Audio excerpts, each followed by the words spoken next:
Salut à tous et à toutes et bienvenue sur ce tirage général. Euh, cette fois-ci, on passe au signe de Sagittaire. Donc, comme d'habitude, je vais faire un tirage général dans un premier temps, plus centré sur le sentimental et finalement un tirage centré sur l'aspect financier. C'est parti.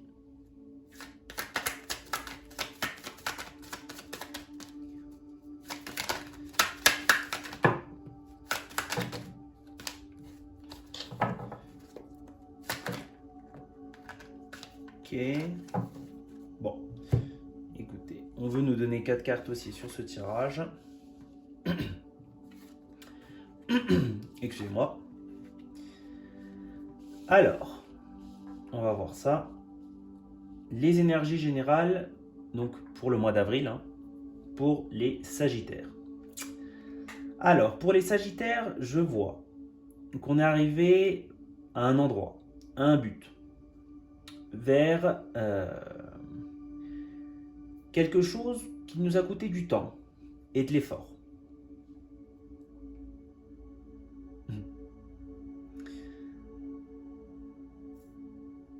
Très intéressant. On est arrivé à un endroit, quelque part on voulait aller.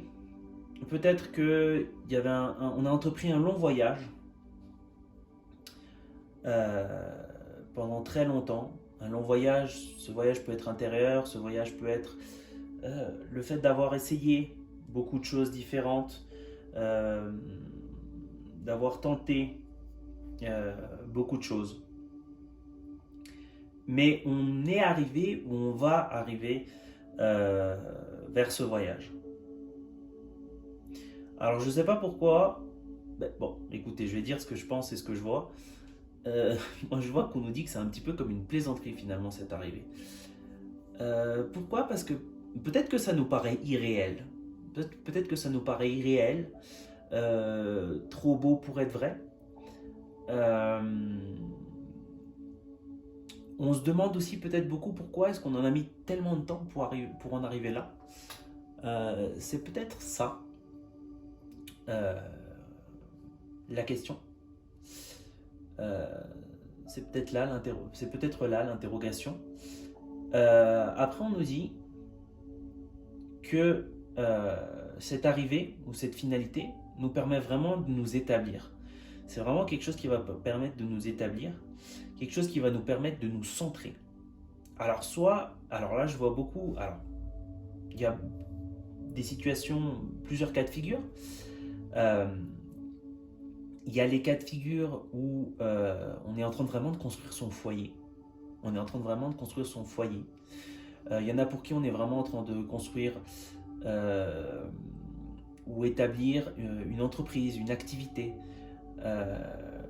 Ou alors il y en a pour qui simplement on arrive à une forme de stabilité intérieure. Il y a eu vraiment pendant longtemps cette recherche de l'équilibre, d'avoir un équilibre entre deux côtés, entre deux comportements. Ne le voyez pas forcément comme le bien et le mal. Voyez-le plus comme je suis quelqu'un qui est très, par exemple, je suis quelqu'un qui est très distrait. Alors ça peut avoir ses côtés positifs d'être distrait, on ne se centre pas trop sur une idée, c'est bien. Mais il faut équilibrer. Il faut équilibrer, et là je vois un petit peu qu'il y a cet équilibre. Soit dans le monde physique qui s'est réalisé, soit dans le monde intérieur, ou soit dans les deux aussi, effectivement, pour certains Sagittaires. Alors, on va voir les Sagittaires au niveau sentimental, s'il vous plaît. Sagittaire au niveau sentimental. Encore une carte, s'il vous plaît. Merci. Alors, les Sagittaires au niveau sentimental. Sagittaire au niveau sentimental. On va sortir une carte de l'oracle aussi. Normalement, je tire 3 cartes de tarot, une carte d'oracle.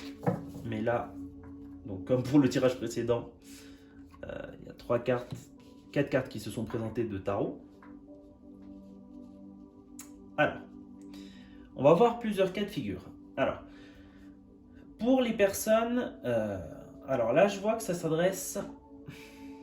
Alors, je vois que pour des personnes qui sont célibataires ou pour des personnes qui sont en train de connaître quelqu'un, c'est présenté à nous une opportunité ou va se présenter à nous une opportunité. Je vois que cette opportunité est bonne à prendre. Peu importe la finalité, on n'a pas la finalité, mais on nous dit que c'est une opportunité qui est bonne à prendre. Parce que c'est une opportunité qui va élargir notre monde intérieur et extérieur. Ça va nous permettre, ça va nous amener à faire de nouvelles choses. Ça va nous amener à connaître, à créer de nouveaux comportements. Je vois qu'il y a vraiment cette nouveauté et ça va nous. Alors c'est un petit peu étrange à dire, mais ça va nous. Comment est-ce que je peux expliquer ça? Ça va nous faire entiers. C'est ce qui me vient à l'esprit. Hein. Ça va nous faire nous sentir une personne entière. Voilà, c'est plus correct, dit comme ça. Mais on nous dit qu'il faut sortir des retranchements. Il y a vraiment une situation de doute. On s'attache vraiment à reculer ou à rester sur notre position. Il y a un petit peu de...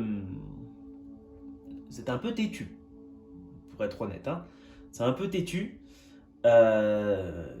Mais on nous dit... C'est intéressant. On nous dit que justement, il faut retrouver cette partie. Alors, ça s'adresse à des hommes comme à des femmes, hein, mais il faut retrouver peut-être cette partie sensible. Des fois, on est trop coupant, on est trop abrupt dans notre forme de communiquer. On nous dit qu'il faut essayer de retrouver cette douceur et cette partie de nous qui aime et qui est prêt à aimer. La solution est vraiment en vous, hein, parce qu'à l'extérieur, il y a des choses qui se présentent. Mais la solution est vraiment en vous. C'est intéressant parce que pour les couples établis, je donnerais le même conseil. C'est-à-dire que pour certains couples établis, on est avec la bonne personne. C'est intéressant, on est avec la bonne personne. Cette personne nous a déjà complété et nous a amené le monde, en fait, finalement. Nous a aidé à nous réaliser, ou va nous aider à nous réaliser, mais il faut vraiment sortir de ces retranchements. Et pour améliorer votre relation de couple, si effectivement il peut peut-être y avoir des conflits, des frictions, il faut vraiment aller vers cette douceur. Le couple établi demande justement plus de douceur. Et on va passer au dernier domaine de cette guidance. On va passer au domaine financier. Alors, financier pour les Sagittaires le mois d'avril 2024, s'il vous plaît. Oula. Bon, écoutez, on va déjà prendre ces cartes-là. Financier Sagittaire 2024, s'il vous plaît, une carte. Si tu veux bien tomber. Merci. Et on va vous demander, s'il vous plaît, une carte de l'oracle de chaman. Juste une carte, s'il vous plaît. Ok. Intéressant, parce que c'est un nouveau jeu. Regardez cette carte. Tellement de masques. Le moi authentique. Alors, j'ai l'impression qu'on nous dit, au niveau financier, il n'y a pas forcément des soucis, mais il y a peut-être un projet auquel on pense. C'est intéressant. Il y a peut-être un projet auquel on pense, un projet en général, ou peut-être une envie de trouver peut-être une autre voie différente, une autre voie différente. Mais il y a vraiment une hésitance, on hésite vraiment de se diriger vers cette voie. Pourquoi est-ce qu'on hésite vraiment de nous diriger vers cette voie? Déjà, il y a un point de vue, il y a peut-être cette incertitude financière. On ne sait pas vraiment où financièrement ça va nous mener. Mais on nous dit qu'il y a beaucoup de peur alors sociale, beaucoup de peurs sociales liées peut-être à la famille, liées peut-être à des amis, peut-être liées au regard, en tout cas liées au regard des autres en général. Il y a vraiment cette peur euh, liée au regard des autres. Alors on nous dit que si vous avez un projet financier, si vous avez un projet, euh, trouver un autre travail, entreprendre quelque chose de nouveau, on nous dit qu'il faut trouver et il faut aller ce qui est beaucoup plus en accord avec vous, avec votre moi authentique, si vous voulez. Et il faut arrêter de porter des masques. Donc il faut arrêter, si vous voulez, de vous retrouver dans des situations euh, de travail ou justement des situations de travail qui ne vous correspondent pas en fait. Que vous faites simplement euh, pour correspondre socialement à certaines personnes que vous connaissez. Donc il y a vraiment cette volonté de, si vous avez, il y a quelque chose qui financièrement vous perturbe, il y a un projet pour lequel on hésite, pour lequel, si vous voulez, on se prend des bâtons dans les roues, on nous dit qu'il faut ôter son masque, il faut vous montrer tel quel et aller justement vers votre projet. Bon, c'est tout pour cette guidance. Merci de l'avoir suivi et on se retrouve bientôt. A plus.